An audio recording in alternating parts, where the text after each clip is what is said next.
2020 was a pretty big mess of a year, but I still managed to have some pretty memorable Monster Hunter experiences. Just before the start of the year, Bart and I finally managed to complete a rather tricky personal challenge in Monster Hunter World.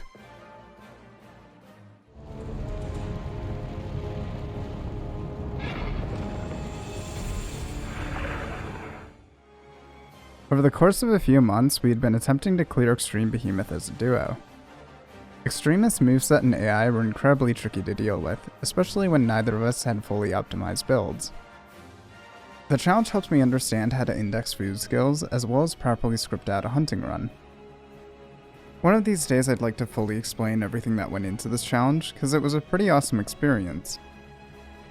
If you'd like to see our final run, as well as hear our frankly distorted commentary, there will be a link to the Twitch video in the description.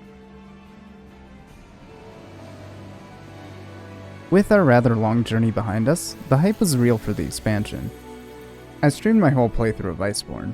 The goal for my first run was to clear the game with the fewest number of feints. Unfortunately, I don't have that footage around anymore.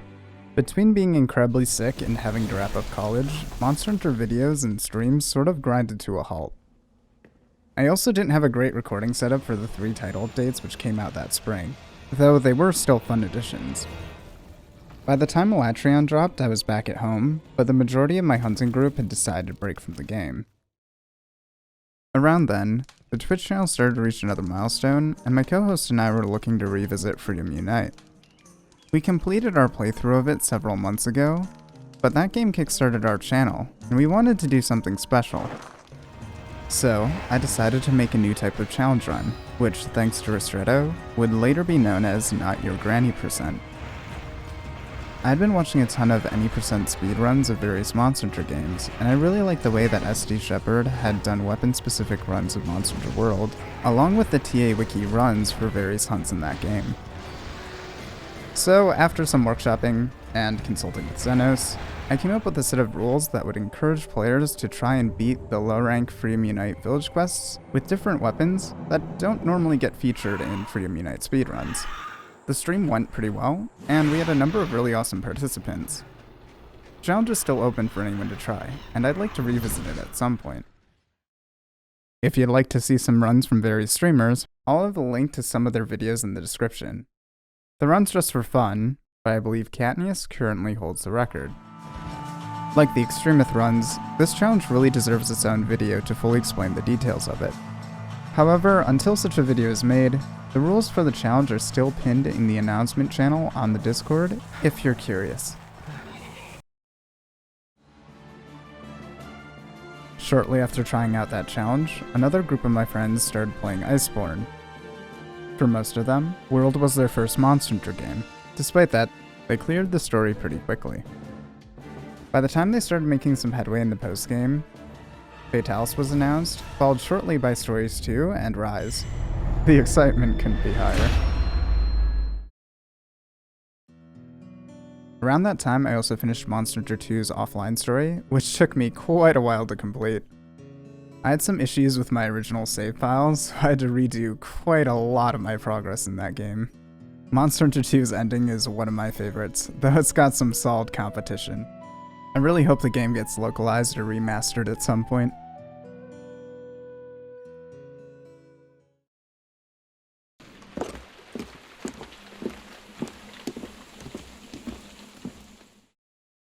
I couldn't ask for a more fitting end to our Iceborne journey. After watching my friends complete various personal challenges and seeing them grow as hunters, having one final test against the very first final boss was just too awesome. It took us several days of struggling, but we were determined to go in blind as a full group. Eventually it worked out, and to celebrate the end of their journey, I decided to make another music video. If the music seems a bit odd, it's the Rotten Vale theme, being played using the instruments from another game I play. I learned a lot about video encoding and editing, while also getting to have one of the coolest multiplayer experiences. If you want to see our full journey, it's right here on YouTube.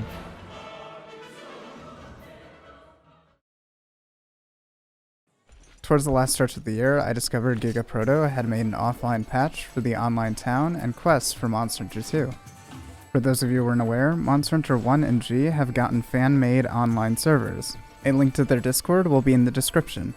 I joined quite early on, in hopes of getting the chance to experience the PS2 titles online, as well as beta test, but Monster Hunter 2 hasn't gotten a server yet. This patch was a dream come true, and while I might not be able to play with friends, I hope to experience the game as closely to the original version as possible. I'm working on some English guides for the patch, as well as using it to double check my research and document things. Having to solo it is a bit slow, but I still really enjoy it. I've got a video showcasing the patch on this channel, and there will be a link to GigaProto's video down below. And with that being said, those have been my memorable MH experiences from last year. I know this video is more than a couple months late, but what sort of awesome Monster Hunter experiences did you have in 2020? Hopefully Rise will have some memorable moments too. Either way though, I'll see you guys next time. Happy hunting.